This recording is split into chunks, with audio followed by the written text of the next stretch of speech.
सदस्यगण, budget के बाद राज्यपाल अभिभाषण में आपको पर्याप्त अवसर दूंगा। मेरा आपसे निवेदन है, नहीं माननीय अखिलेश जी, आपने संसद की मर्यादा को आप बना के रखें। कभी बजट भाषण के अंदर इस तरीके का नहीं हुआ, ये उचित नहीं है, ये उचित नहीं है। अखिलेश जी प्लीज, मैं आपको मौका दूंगा राज्यपाल अभिभाषण पे, प्लीज। नो, ये तरीका ठीक नहीं है। No,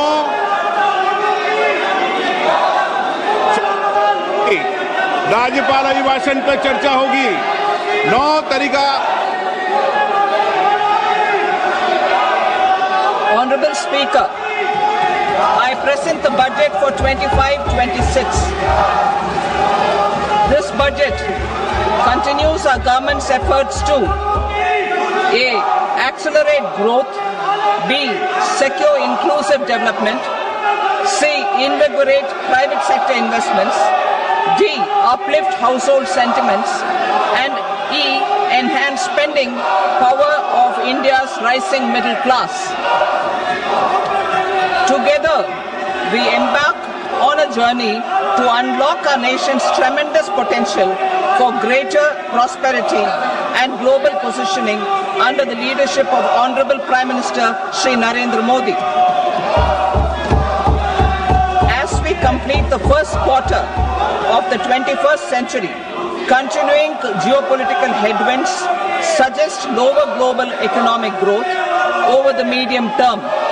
However, our aspiration for a Vikasit Bharat inspires us, and the transformative work we have done during our government's first 2 terms guides us to march forward resolutely.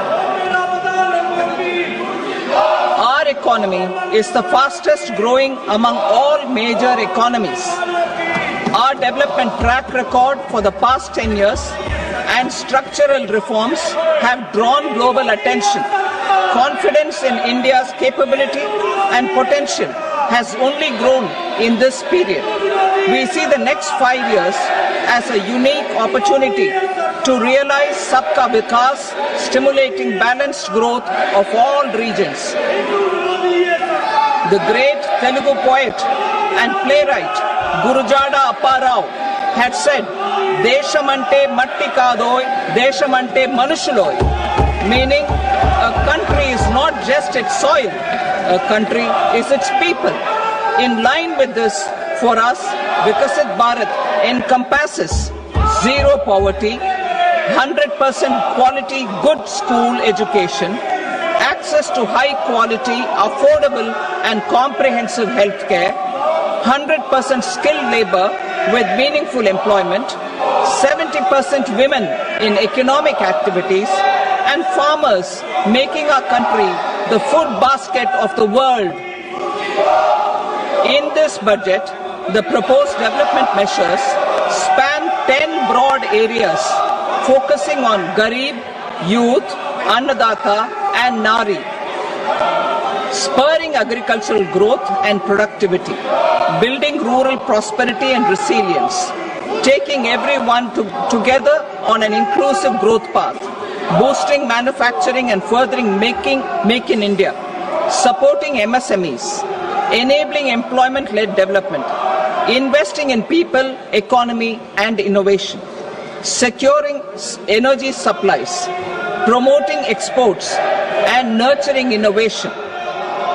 For this journey of development, our 4 powerful engines are agriculture, MSME, investments and exports.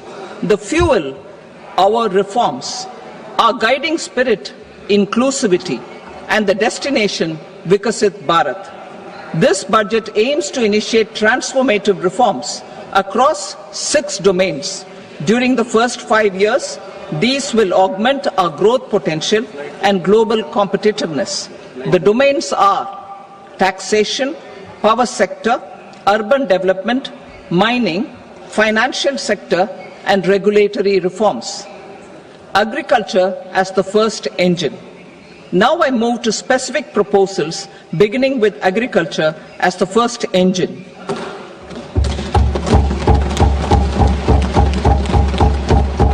Prime Minister Dhan Dhanya Krishi Yojana, Developing Agri-Districts Program. Motivated by the success of the Aspirational District Program, our government will undertake a Prime Minister Dhan Dhanya Krishi Yojana in partnership with states. Through the convergence of existing schemes and specialized measures, the program will cover 100 districts with low productivity, moderate crop intensity, and below average credit parameters. It aims to 1. Enhance agricultural productivity, 2. Adopt crop diversification and sustainable agricultural practices, 3. Augment post-harvest storage at the panchayat and block level, 4. Improve irrigation facilities, and 5. Facilitate availability of long-term and short-term credit.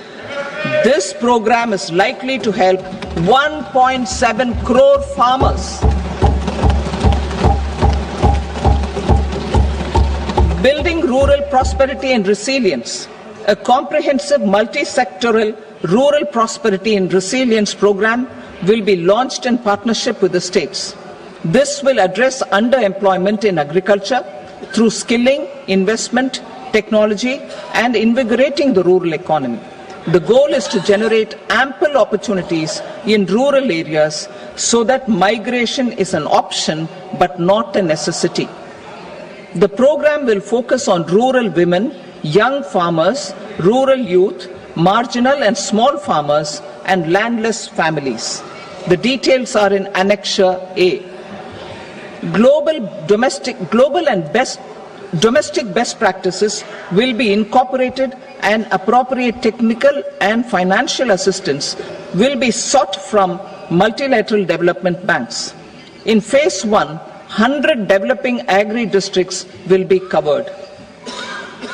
Atmanirbharta in pulses. Our government is implementing the National Mission for Edible Oilseed for achieving Atmanirbharta in edible oils. Our farmers have the capability to grow enough for our needs and more. 10 years ago, we made concerted efforts and succeeded in achieving near self-sufficiency in pulses. Farmers responded to the need by increasing the cultivated area by 50%, and government arranged for procurement and remunerative prices. Since then, with rising incomes and better affordability, our consumption of pulses has increased significantly. Our government will now launch a 6-year mission for Atmanirbharta in pulses with a special focus on Tuar, Urad and Masoor. Details are in Annexure B. Central agencies such as NAFED and NCCF will be ready to procure these 3 pulses as much as offered during the next 4 years from farmers who register with these agencies and enter into agreements. Comprehensive program for vegetables and fruits. It is encouraging that our people are increasingly becoming aware of their nutritional needs. It is a sign of a society becoming healthier. With rising income levels, the consumption of vegetables, fruits, and Shri Anna is increasing significantly. A comprehensive program to promote production, efficient supplies, processing, and remunerative prices for farmers will be launched in partnership with the states. Appropriate institutional mechanisms for implementation and participation of farmer producer organizations and cooperatives will be set up. Makhana board in Bihar. For this, there is a special opportunity for the people of Bihar. A Makhana board will be established in the state to improve production, processing, value addition, and marketing of makhana. The people engaged in these activities will be organized into FPOs. The board will provide hand-holding and training support to makhana farmers, and will also work to ensure they receive the benefits of all relevant government schemes. A national mission on high-yielding seeds will be launched, aimed at 1. Strengthening research ecosystem, 2. Targeted development and propagation of seeds with high yield, pest resistance and climate resilience, and 3. Commercial availability of more than 100 seed varieties released since July 2024. India ranks second largest globally in fish production and aquaculture. Seafood exports are valued at 60,000 crore rupees. To unlock the untapped potential of the marine sector, our government will bring in an enabling framework for sustainable harnessing of fisheries from Indian exclusive economic zone and high seas, with a special focus on the Andaman and Nicobar and Lakshadweep Islands. For the benefit of lakhs of cotton growing farmers, I am pleased to announce a mission for cotton productivity. This 5-year mission will facilitate significant improvements in productivity and sustainability of cotton farming and promote extra long staple cotton varieties. The best of science and technology support will be provided to farmers. Aligned with our integrated 5F vision for the textile sector, this will help in increasing incomes of the farmers and ensure a steady supply of quality cotton for rejuvenating India's traditional textile sector. Kisan credit cards facilitate short-term loans for 7.7 crore farmers, fishermen and dairy farmers. The loan limit under modified interest subvention scheme will be enhanced from 3 lakh rupees to 5 lakh rupees for loans taken through the KCC. For Atmanirbharta in urea production, our government had reopened 3 dormant urea plants in the eastern region. To further augment urea supply, a plant with annual capacity of 12.7 lakh metric tons will be set up at Namrup in Assam.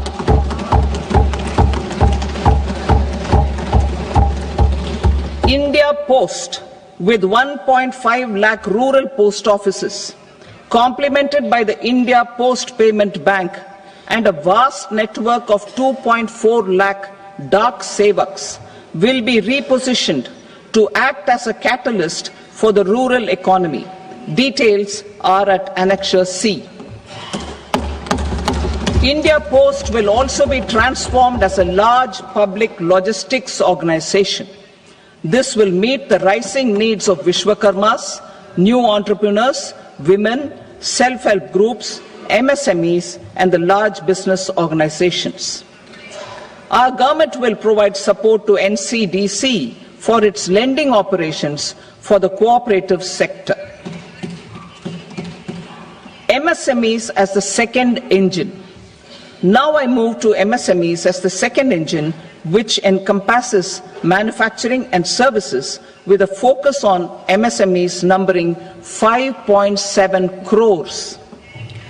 Currently, over 1 crore registered MSMEs, employing 7.5 crore people and generating 36% of our manufacturing, have come together to position India as a global manufacturing hub. With their quality products, these MSMEs are responsible for 45% of our exports. To help them achieve higher efficiencies of scale, technological upgradation, and better access to capital, the investment and turnover limits for classification of all MSMEs will be enhanced to 2.5 and 2 times respectively.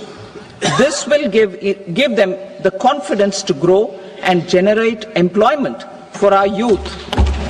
The details are given in Annexure D. To improve access to credit, the credit guarantee cover will be enhanced. First, for micro and small enterprises from 5 crore to 10 crore rupees, leading to additional credit of 1.5 lakh crores in the next 5 years. Second, for startups from 10 crore rupees to 20 crore rupees, with the guarantee fee being moderated to 1% for loans in 27 focus sectors which are important for Atmanirbhar Bharat. And for well-run exporter MSMEs, for term loans up to 20 crore rupees. Also for the micro enterprises, we will introduce customized credit cards with a 5 lakh rupee limit for micro enterprises registered on Udyam portal. In the first year, 10 lakh such cards will be issued.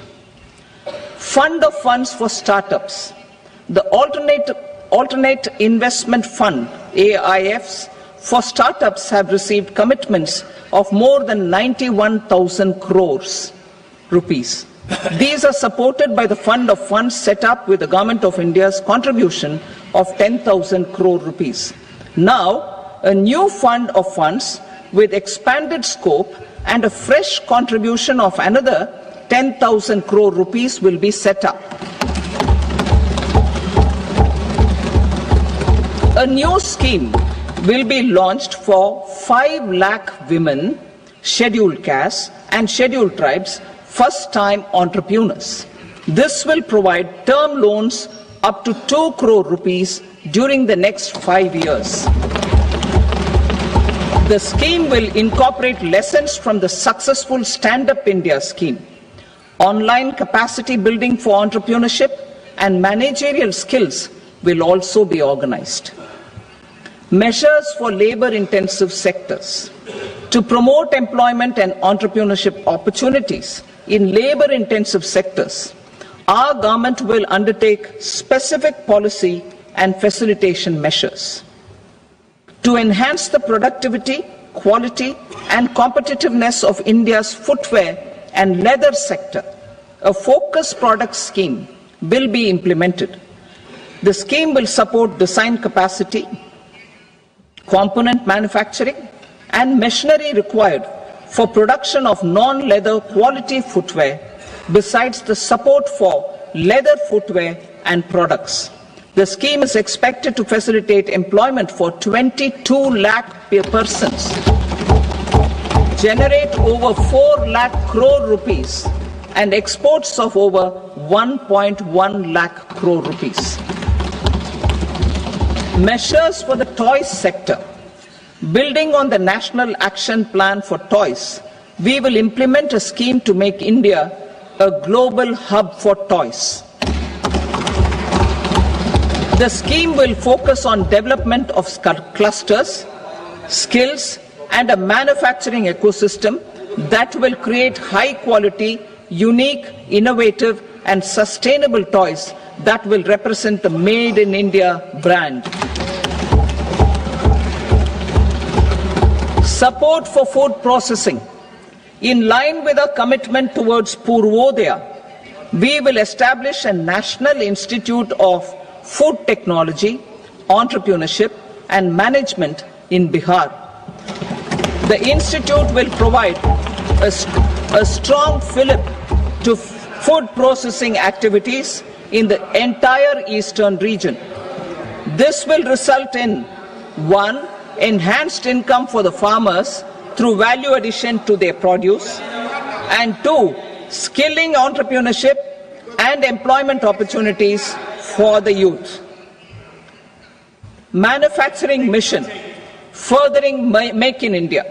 Our government will set up a national manufacturing mission covering small, medium and large industries for furthering Make in India by providing policy support, execution roadmaps, governance and monitoring framework for central ministries and states.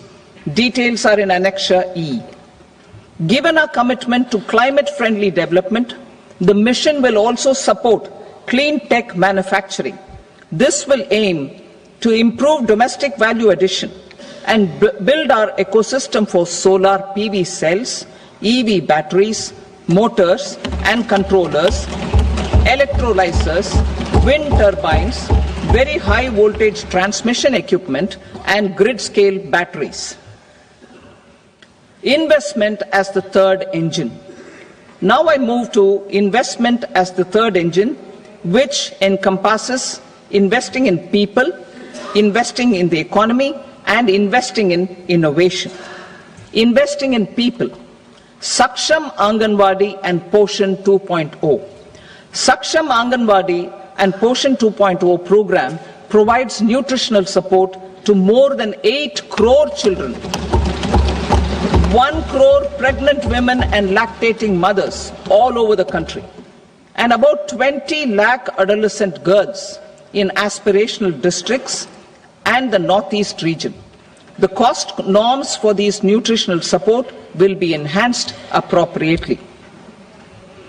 Atal Tinkering Labs.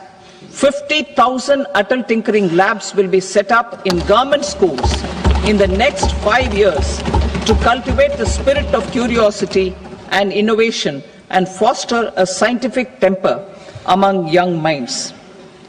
Broadband connectivity to government secondary schools and PHCs. Broadband connectivity will be provided to all government secondary schools and primary health centers in rural areas under the BharatNet project. Bharatiya Bhasha Pustak Scheme. We propose to implement a Bharatiya Bhasha Pustak scheme to provide digital form Indian language books for schools and for higher education. This aims to help students understand their subjects better and in their language. National Centers of Excellence for Skilling. Building on the initiative announced in the July 24 budget, 5 national centers of excellence for skilling will be set up with global expertise and partnerships to equip our youth with the skills required for Make for India, Make for the World manufacturing. The partnership will cover curriculum design, training of trainers and a skills certification framework and periodic reviews. Expansion of capacity in IITs. Total number of students in 23 IITs has increased 100% from 65,000 to 1.35 lakh in the past 10 years.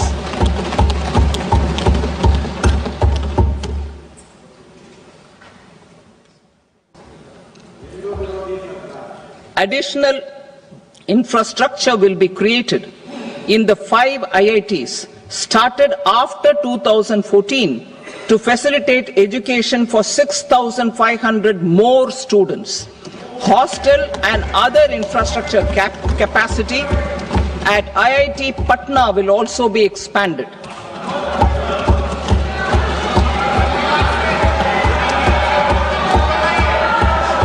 Center of Excellence.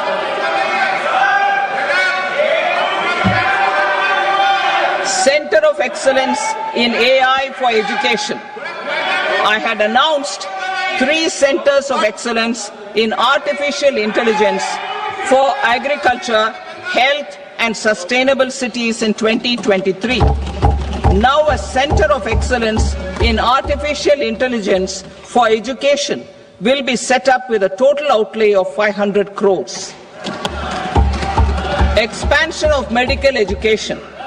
Our government has added almost 1.1 lakh undergraduate and postgraduate medical education seats in 10 years, an increase of 130%. In the next year, 10,000 additional seats will be added in medical colleges and hospitals towards the goal of adding 75,000 seats in the next 5 years. Daycare cancer centers in all district hospitals. Our government will facilitate setting up of daycare cancer centers in all district hospitals in the next 3 years. 200 centers will be established in 25-26 itself. Strengthening urban livelihoods. Our government has been giving priority to assisting urban poor and vulnerable groups. A scheme for socio-economic upliftment of urban workers will be implemented to help them improve their incomes, have sustainable livelihoods and a better quality of life. PM Swanidhi scheme has benefited more than 68 lakh street vendors, giving them respite from high-interest informal sector loans. Building on this success, the scheme will be revamped with enhanced loans from banks, UPI-linked credit cards with 30,000 rupees limit, and capacity-building support. Social Security Scheme for welfare of online platform workers. Gig workers of online platforms provide great dynamism to the new age services economy. Recognizing their contribution, our government will arrange for their identity cards and registration on the e-Shram portal. They will be provided healthcare under PM Jan Arogya Yojana. This measure is likely to assist nearly 1 crore gig workers.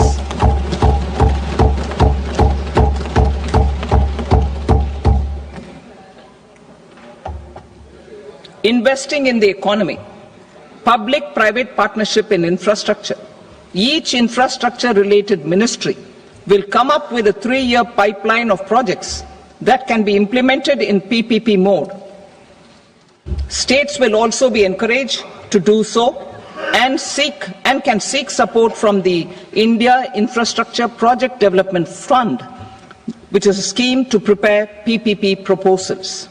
Support to states for infrastructure. An outlay of 1.5 lakh crore is proposed for the 50-year interest-free loans to states for capital expenditure and incentives for reforms. Building on the success of the first asset monetization plan announced in 2021, the second plan for 2025 to 30 will be launched to plow back capital of 10 lakh crore in new projects. Regulatory and fiscal measures will be fine-tuned to support the plan. Jal Jeevan Mission. Since 2019, 15 crore households representing 80% of India's rural population have been provided access to portable tap water connections. To achieve 100% coverage, I am pleased to announce the extension of this mission until 2028 with an enhanced total outlay. The mission's focus will be on the quality of infrastructure and O&M of rural piped water supply schemes through Jan Bhagidari. A separate MOU or separate MOUs will be signed with the states and union territories to ensure sustainability and citizen-centric water services delivery. Urban sector reforms. Building on the July budget proposals, urban sector reforms related to governance, municipal services, urban land and planning will be incentivized. Urban Challenge Fund. The government will set up an Urban Challenge Fund of 1 lakh crore rupees to implement the proposals for cities as growth hubs, creative redevelopment of cities, and for water and sanitation purposes announced in the July budget. This fund will finance up to 25% of the cost of bankable projects, with a stipulation that at least 50% of the cost is funded from bonds, bank loans and PPPs. An allocation of 10,000 crore is proposed in 2025-26. Power sector reforms. We will incentivize electricity distribution reforms and augmentation of intra-state transmission capacity by states. This will improve financial health and capacity of electricity companies. Additional borrowing of 0.5% of GSDP will be allowed to states contingent on these reforms. Nuclear energy mission for Vikasit Bharat. Development of at least 100 gigawatt of nuclear energy by 2047 is essential for our energy transition efforts. For an active partnership with the private sector towards this goal, amendments to the Atomic Energy Act and the Civil Liability for Nuclear Damage Act will be taken up. A nuclear energy mission for research and development of small modular reactors with an outlay of 20,000 crore will be set up. At least 5 indigenously developed small modular reactors will be operationalized by 2033. Shipbuilding. The shipbuilding financial assistance policy will be revamped to address cost disadvantages. This will also include credit notes for shipbreaking in Indian yards to promote the circular economy. Large ships above a specified size will be included in the infrastructure harmonized master list. Shipbuilding clusters will be facilitated to increase the range, categories and capacity of ships. This will include additional infrastructure, facilities, skilling and technology to develop the entire ecosystem. Maritime Development Fund. For long-term financing for the maritime industry, a Maritime Development Fund with a corpus of 25,000 crore rupees will be set up. This will be for distributed support and promoting competition. This will have up to 49% contribution by the government, and the balance will be mobilized from ports and from private sector. UDAN regional connectivity schemes. UDAN has enabled 1.5 crore middle-class people to meet their aspirations for speedier travel. The scheme has connected 88 airports, and operationalized 619 routes. Inspired by that success, a modified UDAN scheme will be launched to enhance regional connectivity to 120 new destinations and carry 4 crore passengers in the next 10 years. 4 crore additional passengers in the next 10 years. The scheme will also support helipads and smaller airports in hilly, aspirational and northeast regional districts. Greenfield airports will be facilitated in Bihar to meet the future needs of the state. These will be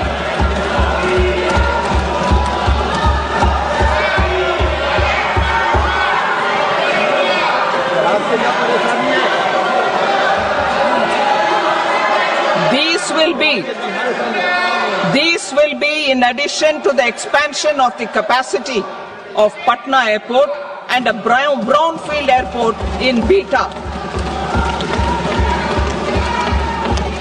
Western Kosi Canal project in Mithilanchal. Financial support will be provided for the Western Kosi Canal ERM project, benefiting a large number of farmers cultivating over 50,000 hectares of land in the Mithilanchal region of Bihar.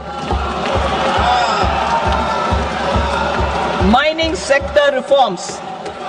Mining sector reforms, including those for minor minerals, will be encouraged through sharing of best practices and institutions of a state mining index. A policy for recovery of critical minerals from tailings will be brought out. Under the special window for affordable and mid-income housing, SWAMI, 50,000 dwelling units in stressed housing projects have been completed and keys handed over to home buyers. Another 40,000 units will be completed in 2025, further helping middle-class families who were paying EMIs on loans taken for apartments while also paying rent for their current dwellings. Building on this success, Swami Fund 2 will be established as a blended finance facility with contribution from the government, banks and private investors. This fund of 15,000 crore rupees will aim for expeditious completion of another 1 lakh units. PM Gati Shakti data for private sector. For furthering PPPs and assisting the private sector in project planning, access to relevant data and maps from the PM Gati Shakti portal will be provided. Tourism for employment-led growth. Top 50 tourist destination sites in the country will be developed in partnership with states through a challenge mode. Land for building key infrastructure will have to be provided by the states. Hotels in these destinations will be included in the infrastructure harmonized list. The following measures will be taken for facilitating employment-led growth. Organizing intensive skill development programs for our youth, including in institutes of hospitality management. Providing mudra loans for homestays. Improving ease of travel and connectivity to tourist destinations. Providing performance-linked incentives to states for effective destination management, including tourist amenities, cleanliness and marketing efforts, and introducing streamlined e-visa facilities along with visa fee waivers for certain tourist groups. Continuing with the emphasis on places of spiritual and religious significance, in the July budget, there will be a special focus on destinations related to the life and times of Lord Buddha. Medical tourism and heal in India. Medical tourism and heal in India will be promoted in partnership with the private sector along with capacity building and easier visa norms. Investing in innovation. To implement private sector-driven research, development and innovation initiatives announced in the July budget, I am now allocating 20,000 crore rupees for this purpose. A deep tech fund of funds will also be explored to catalyze the next generation startups as a part of this initiative.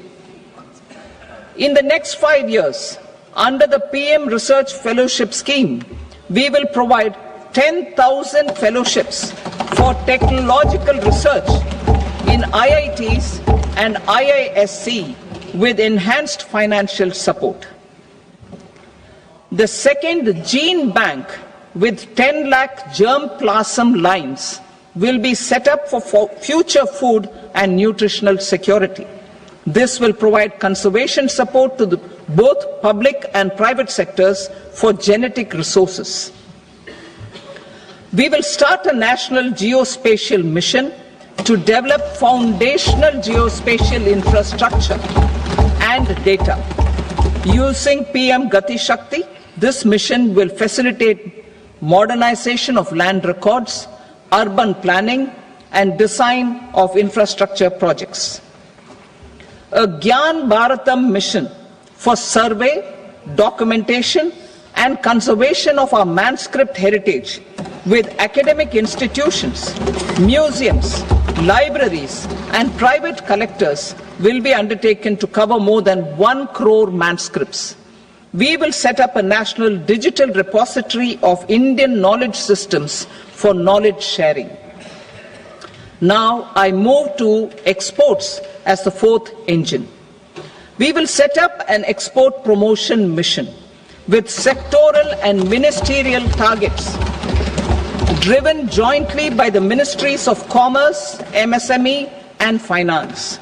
It will facilitate easy access to export credit, cross-border factoring support, support to MSMEs to tackle non-tariff measures in overseas markets. A digital public infrastructure, Bharat Trade Net, for international trade will be set up as a unified platform for trade documentation and financing solutions. This will complement the Unified Logistics Interface platform. The BTN will be aligned with international practices. Support will be provided to develop domestic manufacturing capacities for our economy's integration with global supply chains. Sectors will be identified based on objective criteria.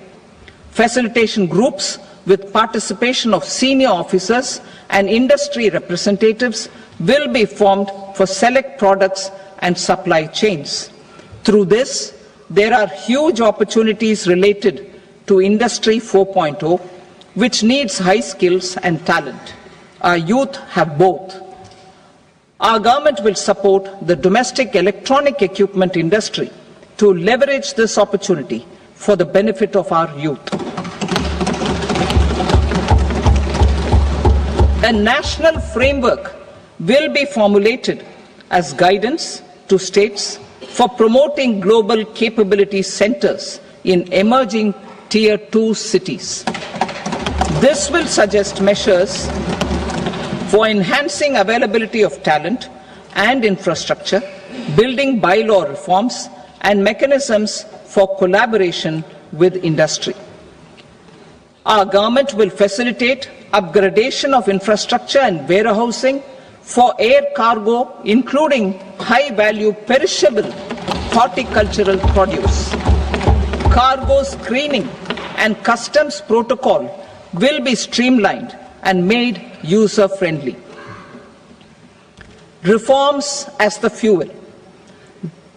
Over the past 10 years, our government has implemented several reforms for convenience of taxpayers, such as faceless assessment, 2, taxpayer charter, 3, faster returns, 4, almost 99% returns being on self-assessment, and 5, Vivad Se Vishwas scheme.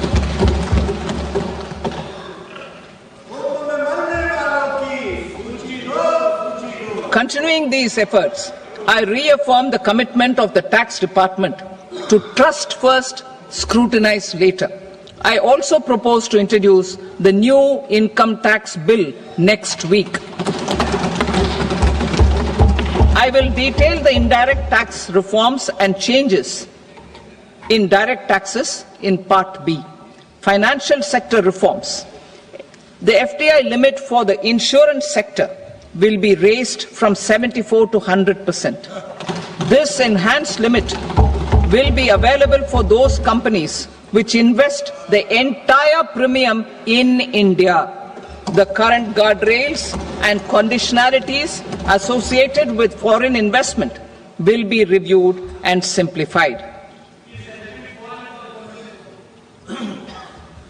The services of India Post Payment Bank will be deepened and expanded in rural areas. NABFID will set up a partial credit enhancement facility for corporate bonds for infrastructure. Public sector banks will develop Grameen Credit Score framework to serve the credit needs of SHG members and people in rural areas. A forum for regulatory coordination and development of pension products will be set up. To implement the earlier announcement on simplifying the KYC processes, the revamped Central KYC Registry will be rolled out in 2025. We will also implement a streamlined system for periodic updating. Requirements and procedures for speedy approval of company mergers will be rationalized. The scope for fast-track mergers will also be widened and the process made simpler. As proposed in the interim budget, we signed bilateral investment treaties with 2 countries in 2024. To encourage sustained foreign investment and in the spirit of First Develop India, the current model BIT will be revamped and made more investor-friendly. In the last 10 years, in several aspects, including financial and non-financial, our government has demonstrated a steadfast commitment to ease of doing business. We are determined to ensure that our regulations must keep up with technological innovations and global policy developments. A light touch regulatory framework based on principles and trust will unleash productivity and employment. Through this framework, we will update regulations that were made under old laws. To develop this modern, flexible, people-friendly and trust-based regulatory framework appropriate for the 21st century, I propose 4 specific measures. A high-level committee for regulatory reforms will be set up for a review of all non-financial sector regulations, certifications, licenses, and permissions. The committee will be expected to make recommendations within a year.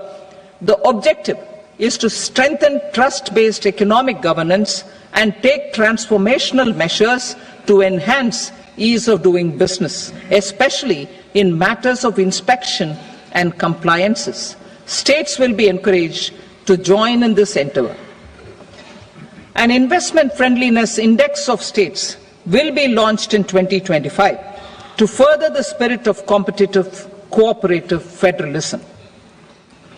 Under the Financial Stability and Development Council, a mechanism will be set up to evaluate impact of the current financial regulations and subsidiary instructions.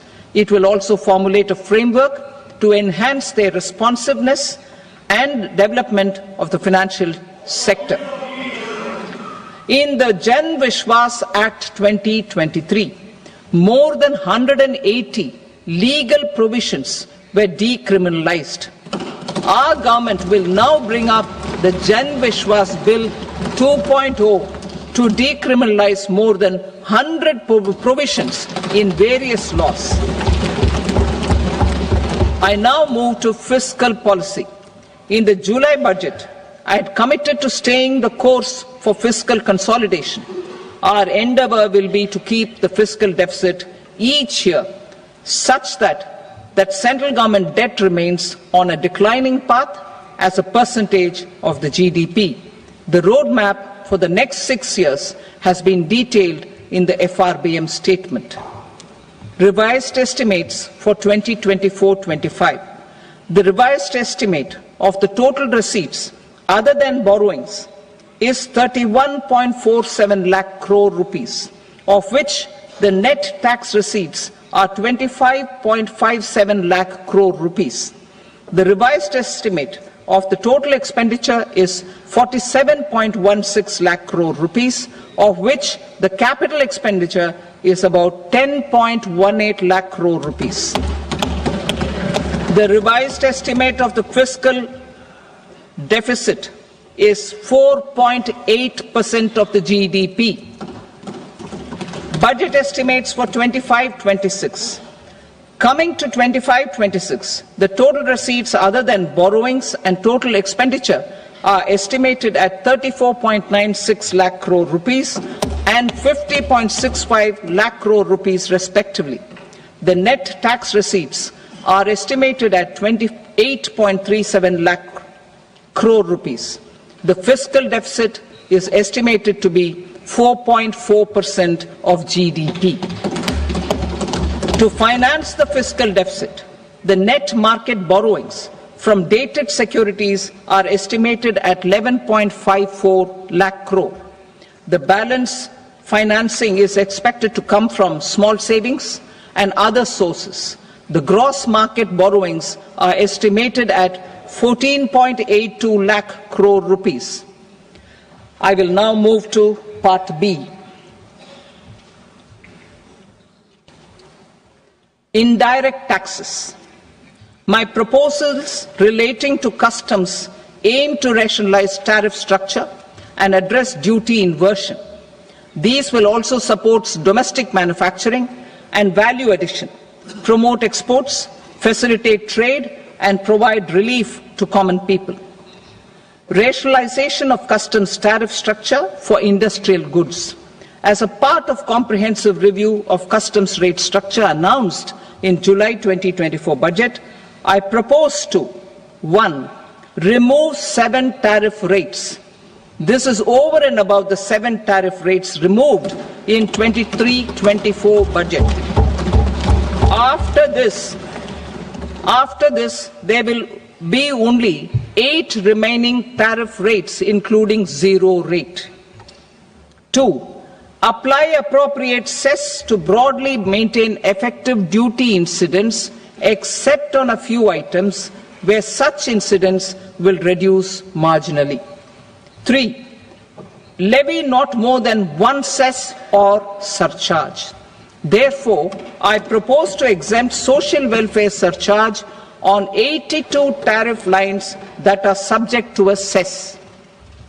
I shall now take up sector-specific proposals.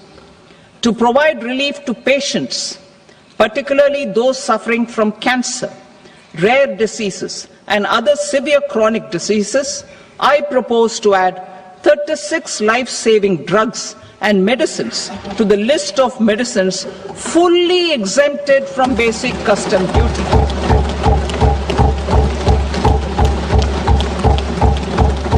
I also propose to add 6 life-saving medicines to the list attracting concessional custom duty of 5%.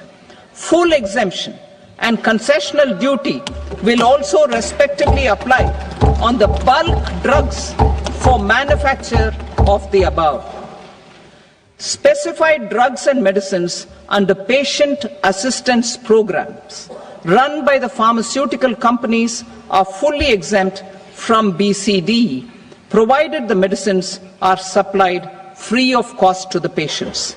I propose to add 37 more medicines along with 13 new patient assistance programs.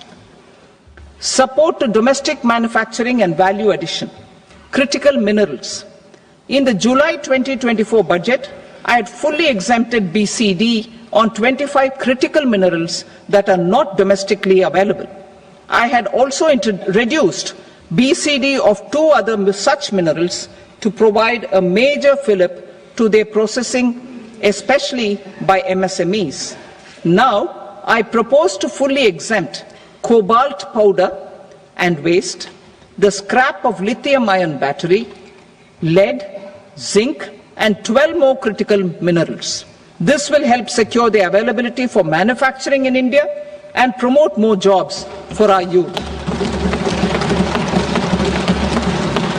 To promote domestic production of technical textile products such as agro-textiles, medical textiles, and geotextiles at competitive prices, I propose to add 2 more types of shuttle-less looms to the list of fully exempted textile machinery. I also propose to revise the BCD rate on knitted fabrics covered by 9 tariff lines from 10 or 20 to 20% or 115 rupees per kg, whichever is higher. Electronic goods. In line with our Make in India policy and to rectify inverted duty structure, I propose to increase the BCD on interactive flat panel display from 10% to 20% and reduce the BCD to 5% on open cell and other components. In 23-24 budget, for the manufacture of open cells of LCD, LED TVs, I had reduced the BCD on parts of open cells from 5% to 2.5%.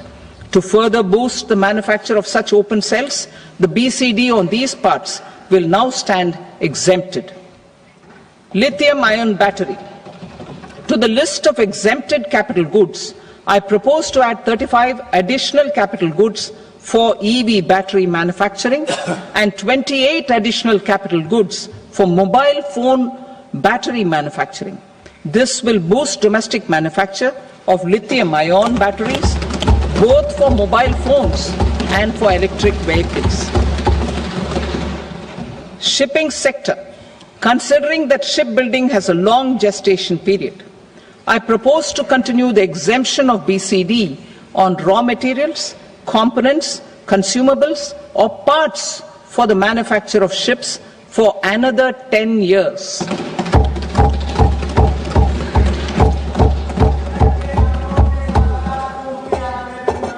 I also propose the same dispensation for shipbreaking to make it more competitive. Telecommunication. To prevent classification disputes, I propose to reduce the BCD from 20% to 10% on carrier-grade Ethernet switches to make it at par with non-carrier-grade Ethernet switches. Export promotion. To facilitate exports of handicrafts, I propose to extend the time period for export from 6 months to 1 year, further extendable by another 3 months if required. I also propose to add 9 items to the list of duty-free inputs. Leather sector. I propose to fully exempt BCD on wet blue leather to facilitate imports for domestic value addition and employment. I also propose to exempt crust leather from 20% export duty to facilitate exports by small tanners. Marine products. To enhance India's competitiveness in the global seafood market, I propose to reduce BCD from 30% to 5% on frozen fish paste, surimi, for manufacture and export of its analog products. I also propose to reduce BCD from 15% to 5% on fish hydrolysates for manufacture of fish and shrimp feed. In July 2024 budget, to promote development of domestic MROs for aircraft and ships, I had extended the time limit for export of foreign origin goods that were imported for repairs from 6 months to 1 year and further extendable by 1 year. I now propose to extend the same dispensation for railway goods. Time limit for provisional assessment. Presently, the Customs Act 1962 does not provide any time limit to finalize provisional assessments, leading to uncertainty and cost to trade. As a measure of promoting ease of doing business, I propose to fix a time limit of 2 years, extendable by a year, for finalizing the provisional assessment.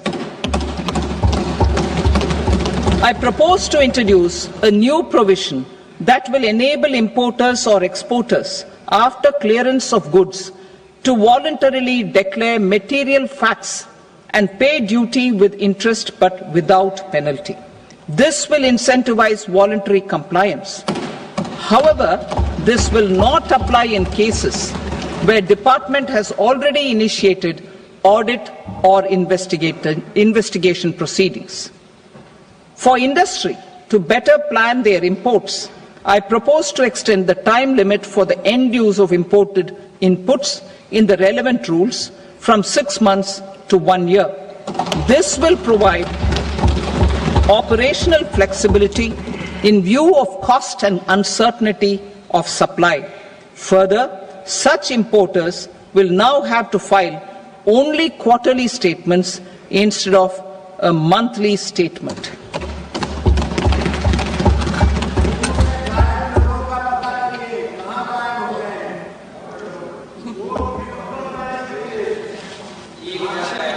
I now come to my direct tax proposals. In Part A, I have briefly underlined taxation reforms as one of key reforms to realize our vision of Vikasit Bharat. In respect of criminal law, our government had earlier ushered in Bharatiya Nyaya Sanhita, replacing Bharatiya Danda Sanhita. I am happy to inform this august House and the country that for new income tax bill will carry forward the same spirit of Nyaya in its drafting as well. The new bill will be clear and direct in text, with close to half of the present law in terms of both chapters and words. It will be simple to understand for taxpayers and tax administrators, leading to tax certainty and reduced litigation. Reforms, however, are not a destination. They are means to achieve good governance for our people and economy. Providing good governance primarily involves being responsive. The Tirukkural captures this in verse 542, which reads, "Vaanokki vaazhum ulagallam, mannavan kol nokki vaazhum kudi," meaning, just as the living beings live expecting rains, citizens live expecting good governance. Our government is committed to keeping an ear to the ground and a finger on the pulse and responding while balancing our national building efforts.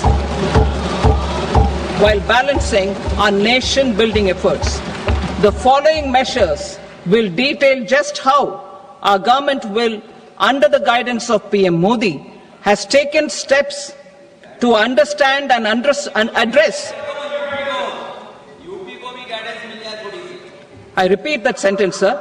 The following measures will detail just how our government, under the guidance of PM Modi, has taken steps to understand and address the needs voiced by our citizens.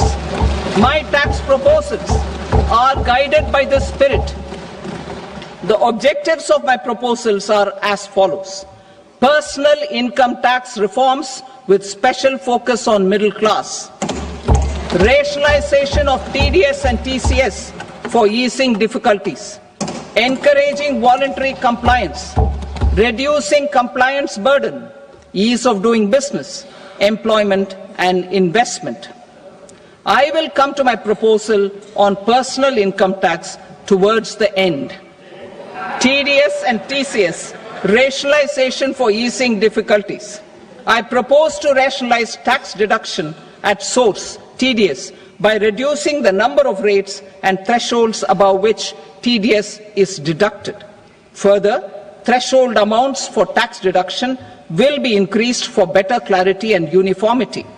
The limit for tax deduction on interest for senior citizens is being doubled from the present 50,000 rupees to 1 lakh rupees.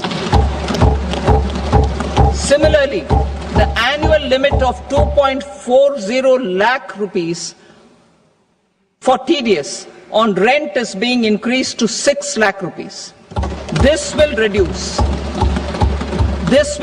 the number of transactions liable to TDS, thus benefiting small taxpayers receiving small payments. The threshold to collect tax at source, the TCS, on remittances under RBI's liberalized remittance scheme, the LRS, is proposed to be increased from 7 lakh to 10 lakhs. I also propose to remove TCS on remittances for education purposes, where such remittances is out of a loan taken from a specified financial institution. Both TDS and TCS are being applied on any transaction related to sale of goods. To prevent such compliance difficulties, I propose to omit the TCS. I also propose that the provisions of the higher TDS deduction will now apply only in non-PAN cases. In July 2024, the delay for payment of TDS up to the due date of filing statement was decriminalized. I propose to provide the same relaxation to TCS provisions as well. The government under the leadership of Prime Minister Modi believes in Sabka Saath, Sabka Vikas, Sabka Vishwas and Sabka Prayas. In line with this, we brought in updated return facility in 2022 for voluntary compliance by taxpayers who had omitted to report their correct income. Our trust in taxpayers was proved right. Nearly 90 lakh taxpayers voluntarily updated their incomes by paying additional tax. Taking this trust further, I now propose to extend the time limit to file updated returns for any assessment year from the current limit of 2 years to 4 years. I propose to reduce the compliance burden for small charitable trusts and institutions by increasing their period of registration from 5 years to 10 years.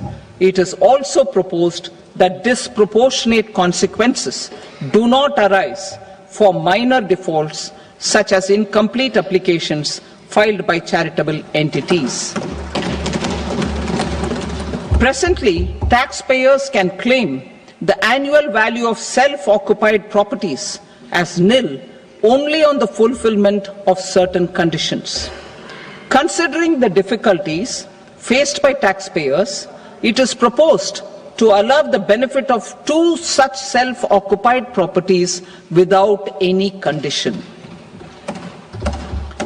To streamline the process of transfer pricing and to provide an alternative to yearly examination, I propose to introduce a scheme for determining arm's length price of international transaction for a block period of 3 years. This will be in line with global best practices. With a view to reduce litigation and provide certainty in international taxation, the scope of safe harbor rules is being expanded. A number of senior and very senior citizens have very old national savings schemes accounts. As interest is no longer payable on such accounts, I propose to exempt withdrawals made from NSS by individuals on or after 29th August 2024. I am also proposing to allow similar treatment to NPS Vatsalya accounts as is available to normal NPS accounts subject to overall limits. In my speech in July 2024, I had promised that all processes, including giving effect to appellate orders, shall be digitalized and made paperless over the next 2 years. So I'm happy to announce that digitalization is being made operational now. In July 2024, we brought in the Vivad Se Vishwas scheme to resolve income tax disputes pending in appeal. The scheme has received a great response, with nearly 33,000 taxpayers having availed of the scheme to settle their disputes. I have a few proposals to promote investment and employment. It is proposed to provide a presumptive taxation regime for non-residents who provide services to a resident company that is establishing or operating an electronics manufacturing facility.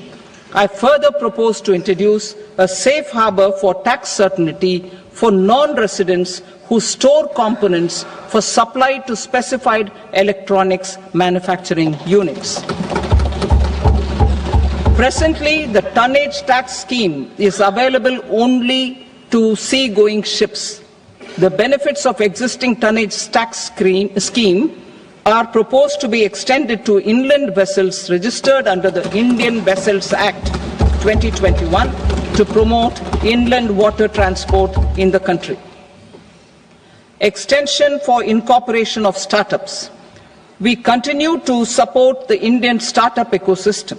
I propose to extend the period of incorporation by 5 years to allow the benefit available to startups which are incorporated before 1/4/2030.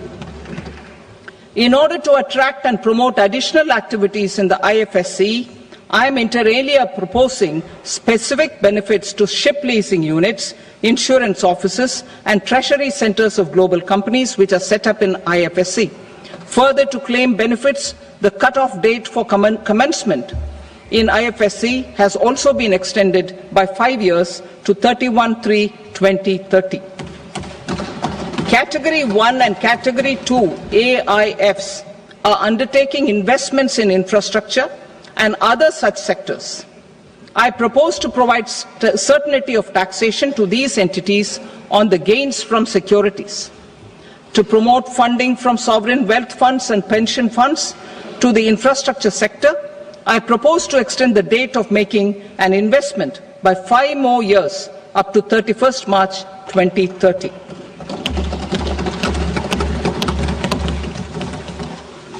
Personal income tax reforms with special focus on middle class.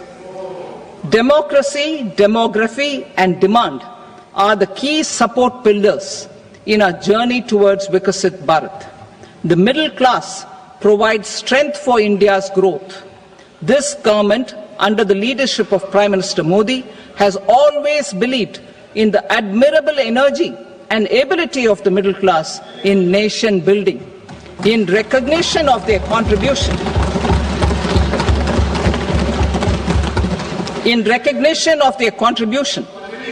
we have periodically reduced their tax burden.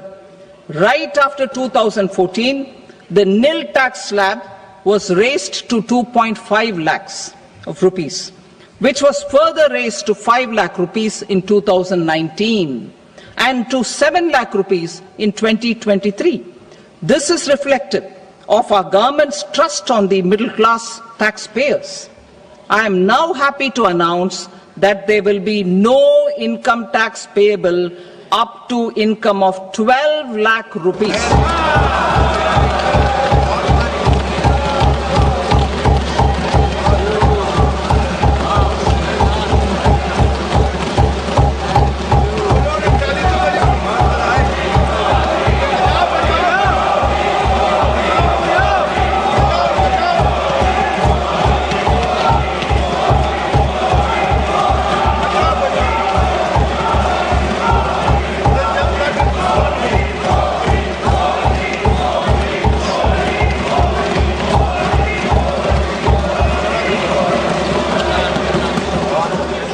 So, average income of 1 lakh per month other than the special rate income such as capital gains under the new regime.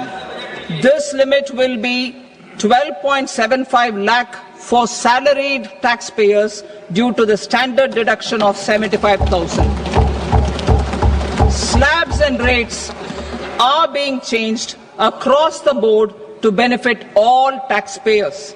The new structure will substantially reduce the taxes of the middle class and leave more money in their hands, boosting household consumption, savings and investment. In the new tax regime, I propose to revise tax rate structures as follows: 0 to 4 lakh rupees nil, 4.8 lakh rupees to 4 to 8 lakh rupees 5%, 8 to 12 lakh rupees 10%, 12 to 16 lakh rupees 15%, 16 to 20 lakh rupees 20%, 20 to 24 lakh rupees 25%, and above 24 lakh rupees 30%. To taxpayers up to 12 lakh of normal income other than special rate income such as capital gains. I read that again. To taxpayers up to 12 lakh of income other than special rate income such as capital gains, tax rebate is being provided in addition to the benefit due to slab rate reduction in such a manner that there is no tax payable by them. The total tax benefit of slab rate changes and rebate at different income levels can be illustrated with a few examples. A taxpayer in the new regime with an income of 12 lakh rupees will get a benefit of 80,000 rupees in tax, which is 100% of tax payable as per the existing rates. A person having income of 18 lakh rupees will get a benefit of 70,000 rupees in tax, that is 30% of tax payable as per existing rates. A person with an income of 25 lakh gets a benefit of 1,10,000 rupees, that is 25% of his tax payable as per existing rates. Details of my tax proposals are given in the annexure.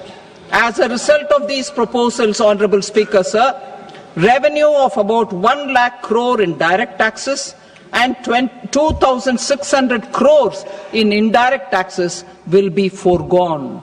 Mr. Speaker, sir, with this, I commend the budget to this august House.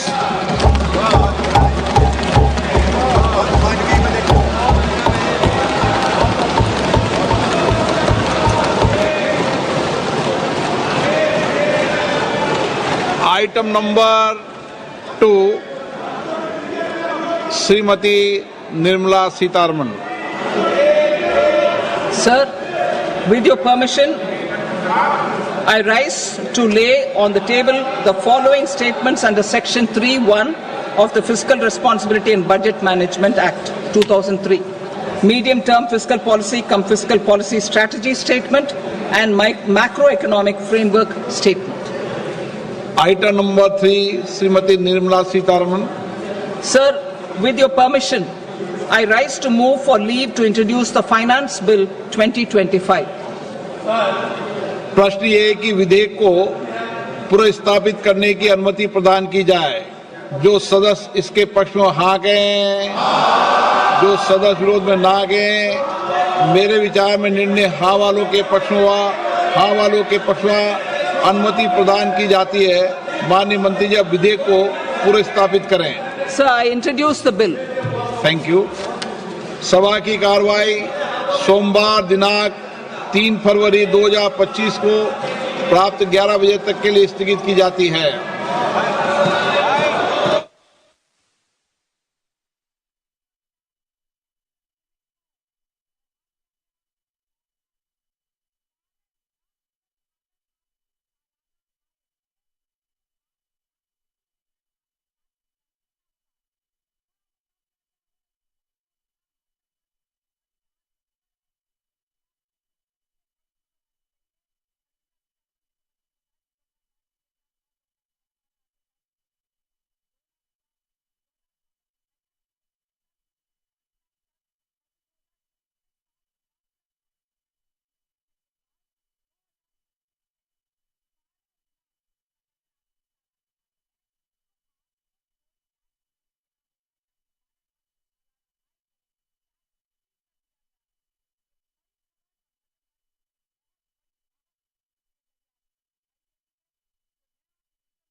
What is indirect tax?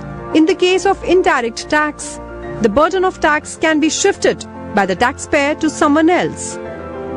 Indirect tax has the effect of raising the price of the products on which they are imposed. Customs duty, central excise, service tax and value-added tax are examples of indirect tax.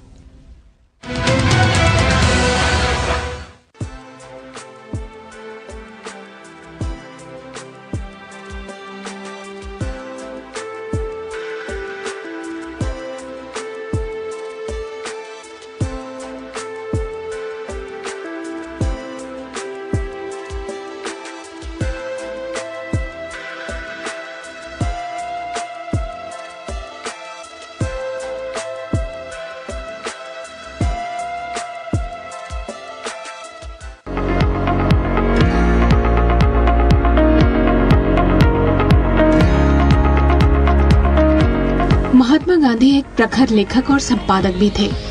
उनके विचार जन जन तक पहुंचाने में पत्र पत्रिकाएं, diary एवं पुस्तकें एक सशक्त माध्यम बनी। संसदीय पुस्तकालय में उनके लेखन को समर्पित एक संपूर्ण अनुभाग की स्थापना 9 अगस्त 1978 को की गई, जिसे नाम दिया गया गांधीयाना। इस अनुभाग में अंग्रेजी, हिंदी एवं अन्य क्षेत्रीय भाषाओं की 5000 से ज्यादा पुस्तकें उपलब्ध हैं। यहाँ महात्मा गांधी के संपूर्ण लेखन कार्यों का संग्रह अंग्रेजी, हिंदी और गुजराती में उपलब्ध है। गांधी जी के अंत समय तक उनके साथ रहने वाली मनुबेन की पुस्तक बापू माय मदर, लुई फिशर की पुस्तक the life of Mahatma Gandhi इस संग्रह का हिस्सा है। यह अनुभाग महात्मा गांधी के कार्यों, उनकी जिंदगी, उनके लेखन के बारे में गहराई से अध्ययन करने वाले सांसदों, शोधार्थियों के लिए एक महत्वपूर्ण हिस्सा है।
What is Consolidated Fund? The Consolidated Fund is made up of all revenues and loans raised by the government. It also includes receipts from recoveries of loans granted by it. All government expenses are paid out of the Consolidated Fund. No amount can be withdrawn from this fund without Parliament's approval.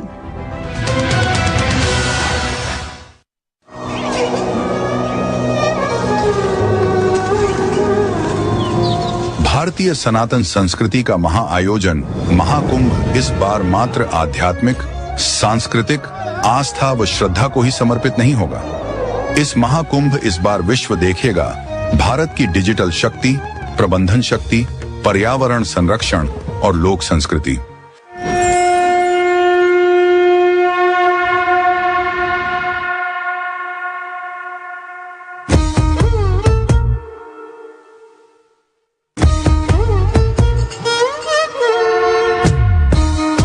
Digital शक्ति से lace Mahakumbh में यात्रियों के लिए है digital सहायक, जो 10 विभिन्न भाषाओं में महाकुंभ